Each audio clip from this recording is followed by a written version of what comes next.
Cheat किया? Why are you making a big deal out of it? Just grow up. क्या you crazy? Grow up? Cheat किया है बंदी ने मेरे पे, दर्द तो होगा ना। अभी तक मैंने सोच रखा था कि कस्मों कस्मों तक हम साथ में रहेंगे, पूरा फ्यूचर सोच लिया था मैंने साथ में, एंड अब ये बोल रही है कि मैंने तेरे पे चीट किया, it's not a big deal. कैसे बिग डील नहीं है यार? ओवर रिएक्ट तो करूंगा ना, गुस्सा तो होऊंगा, फ्रस्ट्रेशन होगा, एंगर होगा, डिप्रेस फील करूंगा, इतनी सारी चीजें मैं एट अ टाइम फील करूंगा। अगर ऐसा कुछ होता है तो कोई भी पर्सन ऐसे रिएक्ट कर रहा है ना, तो वो नॉर्मल रिएक्शन ही है। ऐसा नहीं है कि मैं बहुत ज्यादा हवा बना दे रहा हूं, क्योंकि ये है बहुत बड़ी बात।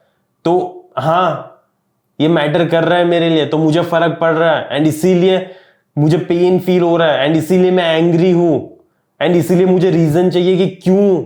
एंड तुम मुझे बोल रहे हो कि ये बिग डील नहीं है, ये कोई बड़ी बात नहीं है। वाह, पता नहीं क्या चल रहा है आज के जमाने में। जेन जी, ग्रेट जेन जी। तुमने चीट किया है मुझ पे यार। अभी तुम कितने सेल्फिश हो सकते? सही बोला ना, बंदे का रिएक्शन एकदम जस्टिफाइबल था कि हाँ चीट किया है तुमने मेरे पे, तो ऐसा ही रिएक्शन दूंगा मैं। बंदी क्या बोल रही है? क्या तुमने एक बार भी सोचा जब मैं तुम पे चीट कर रही थी उन लोगों के साथ, क्या मैं खुश थी? बिल्कुल नहीं, because I was always committed towards you. और तुम मुझ पे शक कर रहे हो? चाहे मैं उन लोगों के साथ कुछ भी कर रही होती थी अभिनीत, तुम हमेशा मेरे दिमाग में थे। I was always thinking about you, अभिनीत।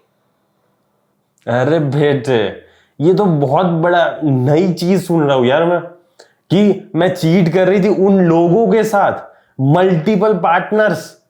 वाह, बहुत हद हो गई है। मतलब मल्टीपल पार्टनर्स के साथ वो बंदी चीट कर रही थी, एंड फिर भी ये बोल रही है कि तुझे तेरी फीलिंग्स की पड़ी है, तुझे मेरी कोई चिंता ही नहीं है। उन लोगों के साथ चीट करते टाइम पे भी मैं तेरा ही सोच रही थी कि तू कैसा फील करेगा, या तुझे कैसा, तेरी यादों में खोई हुई थी मैं, कंप्लीटली तुझे ही मिस कर रही थी मैं उस टाइम, उस पॉइंट ऑफ टाइम में।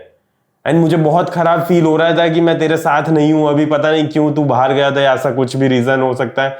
एंड बस, पर मैं तुझे याद कर रही थी। उन लोग, वो भले ही मुझे पेल रहे थे, बहुत अच्छे से पेल रहे थे, इतने लोग थे पता नहीं कितने, लेकिन सारे ने मुझे अच्छे से पेला, एंड फिर भी मैं तेरी ही याद में थी, क्योंकि मेरे लिए तू ही मैटर करता है, वो मैटर नहीं करते, उनका कुछ भी मैटर नहीं करता, बस तेरा ही मैटर करता है मेरे लिए।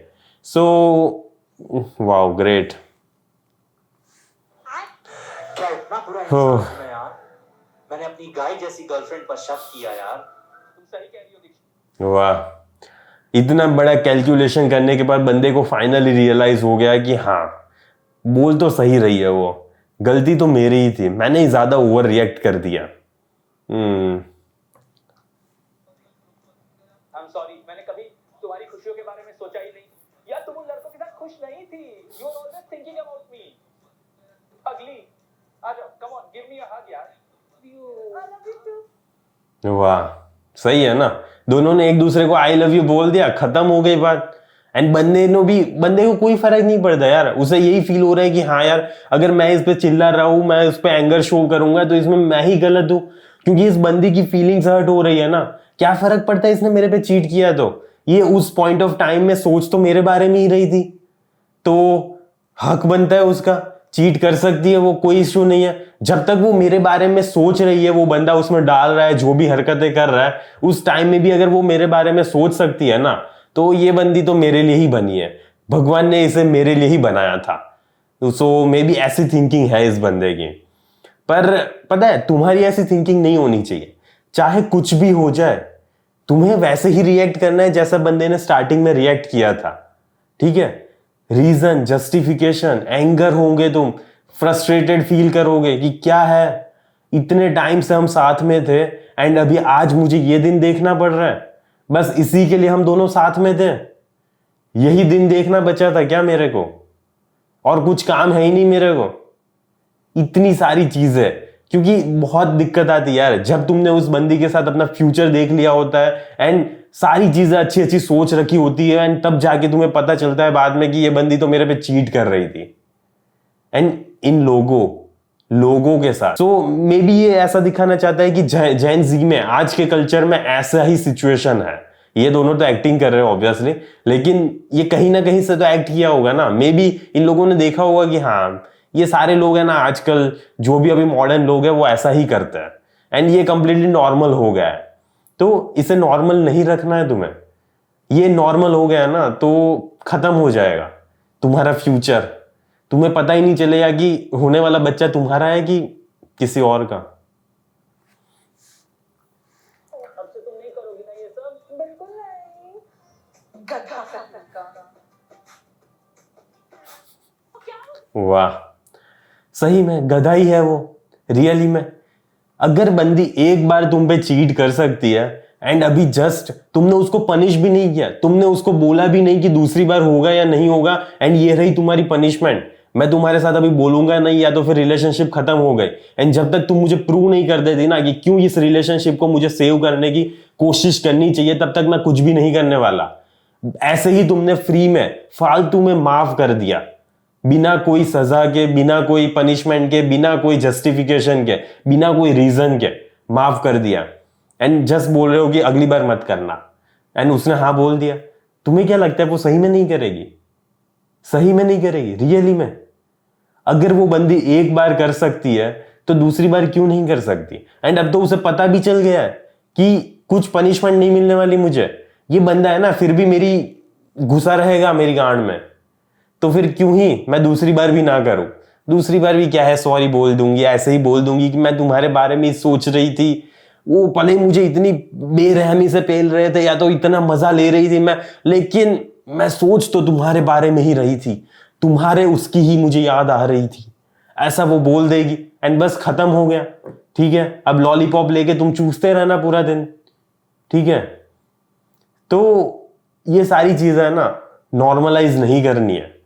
एंड अगर बंदी ऐसा करती भी है ना तो प्रॉपर रीजन, जस्टिफिकेशन, एंड हाँ तुम एंग्री, फ्रस्ट्रेटेड, ये सारी चीजें फील कर सकते हो क्योंकि तुम्हारे साथ धोखा हुआ है, बिट्रेयल हुआ है तुम्हारे साथ। तो ये सारी चीजें, ये सारे इमोशंस आएंगे ही, ये बांध की तरह टूट पड़ेंगे, पर कंट्रोल करने की कोशिश तो करनी ही पड़ेगी तुम्हें। तुम ना ही उसे मार सकते हो, ना ही बहुत ज्यादा चिल्ला सकते हो, लेकिन हाँ तुम रीजन, जस्टिफिकेशन, ये सारी चीजें मांग सकते हो। एंड अगर बंदी नहीं दे रही ना तो बहुत ज्यादा दिक्कत वाली बात ही है। वो समझ लेना कि वो रिलेशनशिप को बचाना भी नहीं चाहती एंड ना ही वो एक्सप्लेन करना चाहती कि क्यों उसने ऐसा किया। मे भी हो सकता है कि वो पता ये इसी मॉडर्नाइजेशन के चक्कर में इन्फ्लुएंस हो गई है एंड ये सारी चीजें नॉर्मल हो गई है ना कि हाँ चीट करो, क्या फर्क पड़ता है। वो कहीं बाहर गया था तो मेरी नीड्स भी जरूरी है ना। मैं इतना ज्यादा हंगरी फील कर रही थी तो कौन मुझे सेटिस्फाई करेगा? जब वो आ जाएगा 30 के तब तो वो मुझे सेटिस्फाई कर लेगा, लेकिन अभी वो नहीं है तो किसी और की तो जरूरत है ना मुझे। एंड इसमें गलती भी उसी की है, क्यों छोड़ के गया मुझे? वो मुझे लेकर ही जाता। तो बहुत सारे रीजंस, बहुत सारी चीजें हैं, लेकिन ऐसा एटीट्यूड तुम कभी भी अपनी लाइफ में एक्सेप्ट नहीं कर सकते, ना ही ऐसी लड़की को एक्सेप्ट कर सकते हो। ये तुम्हारे फ्यूचर के लिए तो ऑब्वियसली खराब ही है। शादी के बाद भी यही सीन चल रहा है बार बार। तुम कहीं अपने काम में जा रहे हो एंड घर पे यहाँ पे रंगारंग कार्यक्रम चल रहा है, तो तुम कैसे शांति से जी पाओगे? तुम्हें पता तो नहीं चलेगा, लेकिन जब तुम्हें पता चल रहा है, तुम्हारे नेबर्स बता रहे हैं या तो फिर कोई भी पर्सन बता रहा है, तो तुम्हारी गांड तो चलेगी ना, तुम्हारे दिल की टुकड़े टुकड़े हो जाएंगे। तो बेटर यही है कि पहले बंदी को जानो, समझो, देखो कि उसके क्या विचार है। कोई पर्सन चीट कर रहा है तो उसके वो क्या मंतव्य विचार रही है कि हाँ क्या करेगी वो, ये ओके है चीट करना, इज ओके कि नहीं है। ऐसी बंदी लाना कि जिसके लिए ये सारी चीजें एक्सेप्टेबल ना हो, वो इस चीज को ना बहुत ही खराब नजरिए से देख रही हो। ऐसी ही लड़की तुम्हें अपनी लाइफ में लानी है, ना कि ऐसी जो तुम्हें बोल रही है कि तुम्हारी गलती है तो फिर ये नॉर्मल है। ऐसे रिएक्ट क्यों कर रहे हो तुम? हाँ चीटिंग नॉर्मल है। सो ऐसी लड़कियों से सावधान रहे, सतर्क रहे, एंड अपनी देखभाल तुम्हें खुद ही करनी है। शादी के बाद है ना बहुत दिक्कत आएगी अगर ऐसी लड़की मिल गई तो बेटर है अपना ध्यान रख लेना एंड अच्छी लड़की चूज करना। So better decision making capacity वो एक्टिवेट करना, कल्टीवेट करना, ओके, सीखना कि कैसे मुझे अपनी लाइफ में अच्छे डिसीजंस लेना है। तभी जाके तुम्हें एक अच्छी लड़की मिल सकती है एंड तुम अच्छे डिसीजंस ले पाओगे कि ऐसी सिचुएशन में या कोई भी पर्टिकुलर सिचुएशन में मुझे कैसे रिएक्ट करना है, ये सारी चीजें मैटर करती है। एंड जस्ट बिकॉज वो लड़की बोल रही है ना कि नहीं ये कोई बड़ी बात नहीं थी, तो नहीं ये बड़ी बात थी एंड तुम ऐसे ही रिएक्ट करोगे and you need some answers. Okay, तो स्टिक रहना अपने पॉइंट पे। बस, तो आज के वीडियो के लिए इतना ही। जल्दी मिलेंगे अगले वीडियो में। अंटिल देन बाय बाय, सी या।